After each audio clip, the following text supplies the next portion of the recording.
Halo teman-teman semua, kembali bertemu dengan saya Bastian Romansyah. Hari ini kita akan membahas apa yang dimaksud dengan air conditioner atau AC ya teman-teman. Baik, kita mulai. Sebetulnya AC itu apa sih? Mungkin teman-teman ada gitu ya yang dalam hati, AC itu sebetulnya apa sih? Padahal tiap hari mungkin teman-teman semua sudah terbiasa ya dengan alat satu ini gitu ya. Mari kita bahas ya satu-satu. Baik, AC itu apa sih gitu ya? Nah, ini saya mencatut dari Wikipedia Indonesia. AC itu adalah suatu sistem atau mesin yang dirancang untuk menstabilkan suhu udara dan kelembaban pada suatu ruangan. Atau dengan kata lain, AC digunakan sebagai alat mengkondisikan suhu dan kelembaban udara di dalam suatu ruangan menggunakan teknik refrigerasi. Nah, di sini tidak disebutkan AC itu digunakan untuk mendinginkan ya teman-teman. Kenapa? Karena sebetulnya AC itu bisa digunakan untuk mendinginkan dan untuk menghangatkan udara di dalam suatu ruangan itu sendiri ya teman-teman ya. Jadi bukan hanya untuk mendinginkan, karena di luaran sendiri yang memiliki 4 musim, saat musim dingin atau musim salju, AC itu digunakan untuk menghangatkan ruangan itu sendiri. Jadi jangan salah ya teman-teman ya. AC itu ada dua fungsinya. Yang pertama untuk mendinginkan, yang kedua bisa digunakan untuk menghangatkan, tergantung kegunaan manfaat dari AC yang ingin digunakan seperti itu. Nah, dalam AC sendiri itu dibagi menjadi dua bagian utama. Jadi ada indoor unit yang biasa terpasang di dalam ruangan, yang kedua adalah namanya outdoor unit. Ini saling berkaitan satu sama lain ya teman-teman ya. Jadi tidak bisa dipisah hanya pasang indoor unitnya saja atau bahkan hanya outdoor unitnya saja. Jadi tidak bisa, dia harus sepaket dan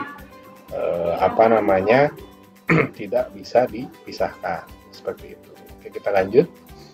Nah, kalau tadi bagian utama dari AC, sekarang kita masuk ke komponen utama AC itu sendiri.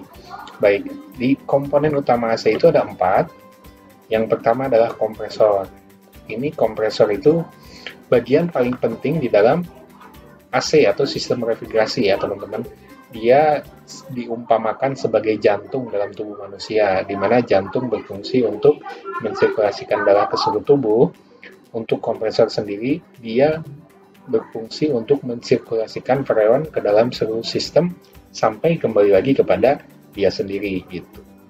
Nah, yang kedua adalah outdoor heat exchanger atau kondensor. Nah, ini adalah alat penukar kalor atau panas ya, yang berfungsi untuk mengkondensasikan atau mengubah gas bertekanan tinggi menjadi cairan bertekanan tinggi seperti itu. Nah, karena dia berfungsi untuk mengkondensasikan, makanya kadang-kadang teman-teman di sini menyebutnya adalah dengan kondensor seperti itu.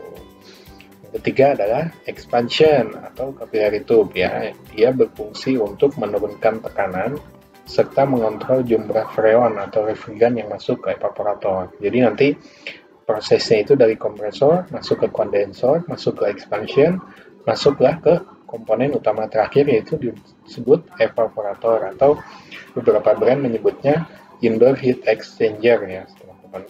Nah, dia berfungsi untuk mengubah sebagian atau keseluruhan sebuah pelarut atau di sini freon ya, freon cair dari sebuah larutan berbentuk cair menjadi uap seperti itu teman-teman. Nah, untuk AC sendiri di Indonesia itu dibagi menjadi 4 ya berdasarkan penggunaan dayanya. Yang pertama dan yang mungkin selama ini kita kenal adalah AC konvensional. Mengapa disebut AC konvensional? AC konvensional itu menggunakan tegangan dan arus standar pada sebuah negara. Kalau di Indonesia, katakanlah untuk 1 PK itu membutuhkan arus kurang lebih 4 ampere dengan tegangan itu 220 volt dan frekuensi 50 Hz ya. Itu standar di Indonesia seperti itu. Dan itu baku ya teman-teman ya, tidak bisa dirubah seperti itu. Kemudian yang kedua adalah AC inverter. Nah, ini adalah AC yang menggunakan teknologi terbaru nih teman-teman. Dia diklaim mampu menurunkan atau menghemat listrik hingga 40%.